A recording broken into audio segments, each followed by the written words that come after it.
Q+ panelists have roundly called for Australia's leaders to show a grand vision for the future rather than worrying about gotcha moments and political sniping for the remainder of the election. Key points. Chris Bowen said Labor is committed to a referendum on an Indigenous voice to Parliament in the next 2 years. Chris Bowen said Labor is committed to a referendum on an Indigenous voice to Parliament in the next 2 years. Multiple panelists and audience members said they do not care about gotcha moments or political point scoring.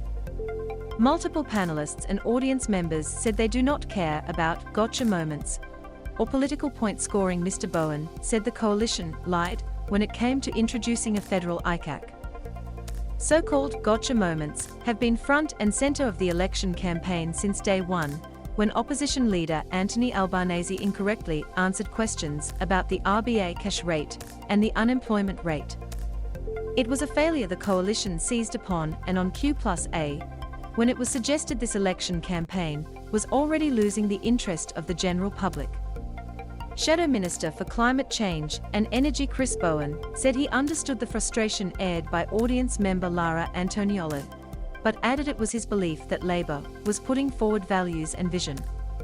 "We're putting the vision that Australia should be a country where we can actually care for our elderly who have contributed so much to the country, and everyone should have a nursing home to look after them," Mr. Bowen said. "We're putting the vision that we should have a national federal ICAC to ensure that all people acting federally are acting with integrity. I get what you are saying. We don't all need to be a walking encyclopedia. This is about a better future for our country." The comment drew a response from NSW Coalition Senator Andrew Bragg, who again used Mr. Albanese's mistake to underline what he sees as the failings of the Labor Party and the credentials of the coalition. "I understand that people don't want to see 5 weeks of gotcha moments, but I think if you are running for the office of Prime Minister you need to know what the basic facts are. And what we saw this week is the person running for didn't know what the unemployment rate was, and that is a big gaffe," Senator Bragg said. "If you want to wear the big pants, you have got to know the unemployment number." Loading. This is about Australia's economic future, because unless you get the economic settings right, you can't run a successful country. That political point scoring was exactly what Ms. Antonioli said she did not want to see, and it was something that struck a chord with panelist Osher Gunsberg, who called for more vision from the nation's politicians rather than more of the sniping that regularly takes place in Parliament during question time. "I don't care which one of these guys doesn't know a number," Gunsberg said. "What I want to know is which of these people has a grand vision, a massive vision. My son is 2.5, and by the time he finishes high school we're looking at 1.5 degrees of warming. Our country currently is doing its best to sell all the fossil fuels before the fun stops, but who's got the vision to go right? Currently iron ore is about $70 billion, green steel $700 billion. Who has got the vision to say, we're going to capture the solar of our country and turn Australia into the foundry of the world? That's what I want." Q+ host Stan Grant then asked the audience for a show of hands as to who thought Mr. Albanese's gaffe mattered, and very few put their hands up. Pro Vice-Chancellor Indigenous at the University of NSW Megan Davis said that even though Grant said Mr. Albanese should know the cash and unemployment rates, she felt it was just a mistake and not the focus of many Australians who have bigger problems. Megan Davis was one of many panelists who felt politicians should worry more about issues really affecting Australians. "I just think most Australians are not thinking about that," Professor Davis said. "They are thinking about the cost of living, they are thinking they don't have anywhere to live in Lismore, they are thinking about after the bushfires 2 years ago they still don't have anywhere to live, and Aboriginal communities are really suffering. I think Australians are thinking about things other than that." Indigenous voice to Parliament, an iconic priority for Labor. With Indigenous issues also front and centre, it was asked by audience member Michael Manekas, if Labor were elected, would they take on the recommendations of the voice co-design process, or will they reset and start again? That led to Grant asking Professor Davis if Indigenous Australians were being let down by both sides of politics. As one of the authors of the Uluru Statement from the Heart, Professor Davis said there was a long process still to come, but she hoped there would be a referendum during the next Parliament to establish an Indigenous voice to Parliament to consult on legislation affecting Indigenous people, and called out a couple of dates in 2023 or 2024. Loading. Mr. Bowen would not commit to any of those dates, but said it was a priority for Labor. It will be an absolutely essential priority for an incoming Labor government should we be elected, Mr. Bowen said. For us, it is iconic.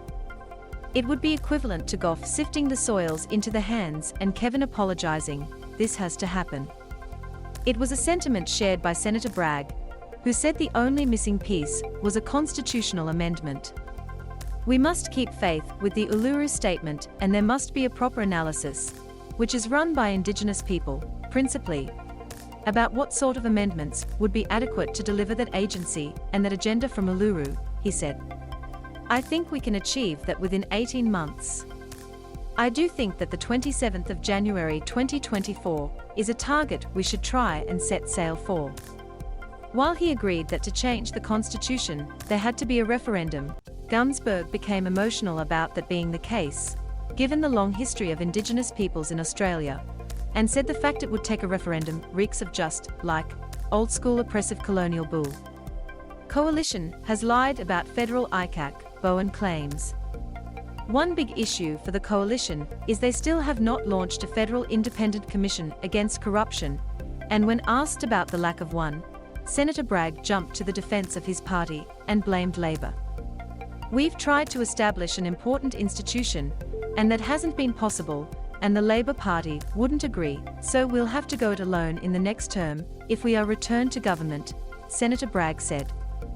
I think we should have an anti-corruption commission. It should be strong.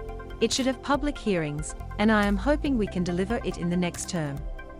Loading. Mr. Bowen then outright accused the coalition of lying and making pathetic excuses for something it promised at the last federal election. The problem here is the Liberal Party has lied about an ICAC, Mr. Bowen said. What will it take to get an independent federal ICAC? A change of government. Mr. Bowen then lampooned the coalition's model. Andrew's model is a joke, he said. Experts have said you would be better off doing nothing. He also criticized Senator Bragg for misinforming people on how the parliamentary process works. And to this whole farce of an argument that somehow they couldn't introduce legislation, they haven't even introduced the legislation, because the Labor Party wouldn't sign on to it. That's a very interesting development. Apparently now the government is not going to introduce any legislation unless we agree first. This is great news. This is wonderful news. It means we now have power of veto as the opposition.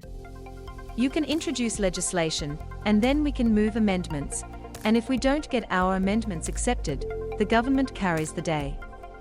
That's how the Parliament works. But this new concept that they will only introduce legislation if we agree to it first, it's an excuse, and a rather pathetic one, to avoid having a federal ICAC. Watch the full episode on iView or via the Q+ a Facebook page.